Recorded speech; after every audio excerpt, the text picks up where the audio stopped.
Hello guys, welcome back to my another video. তো সেদিন ছিল রবিবার আর আমি আর দিদি কিন্তু রেডি হয়ে বেরিয়ে পড়েছিলাম বাবুঘাট যাওয়ার উদ্দেশ্যে। আর প্রিয়াঙ্কা দি কৈখালি থেকে কিন্তু আমাদের বাসে উঠে পড়েছিল। তো একসাথে তারপরে কিন্তু আমরা বাবুঘাট চলে এসেছি। বাবুঘাট পৌঁছেই দেখি এখানে প্রচুর ভিড়, কারণ এর পাশেই হচ্ছিল গঙ্গাসাগরের মেলা। আর আমি এই প্রথমবার দেখলাম কলকাতাতেও গঙ্গাসাগরের মেলা হচ্ছে।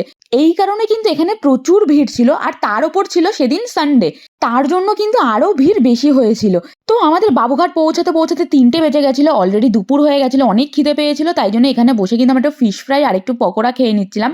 তারপর খাওয়া দাওয়া শেষ করে এখানে সবাই একটু ফটোশুট করছিল। তারপর ভাবলাম শুধু বাবুঘাটে বসে থাকবো, তার থেকে ভালো একটু বাবুঘাট থেকে প্রিন্সেপ ঘাটে যাই, ওখানে গিয়েও একটু ভালো ভালো ফটোশুট করে আসি। আর আজকে আমরা বেরিয়েছি কেন সেটা তো তোমাদের বলিনি। আমরা মেনলি আজকে একটু ফটোশুট করতেই বেরিয়েছিলাম।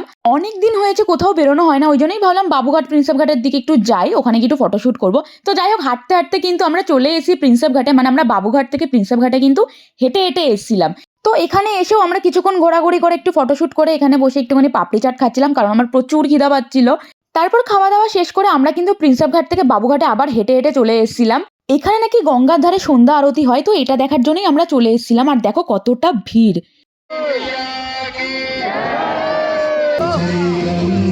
তো এখানে কিছুক্ষণ সন্ধ্যা আরতি দেখার পর আমরা কিন্তু বাসে করে ডিরেক্ট চলে গেছিলাম ধর্মতলা।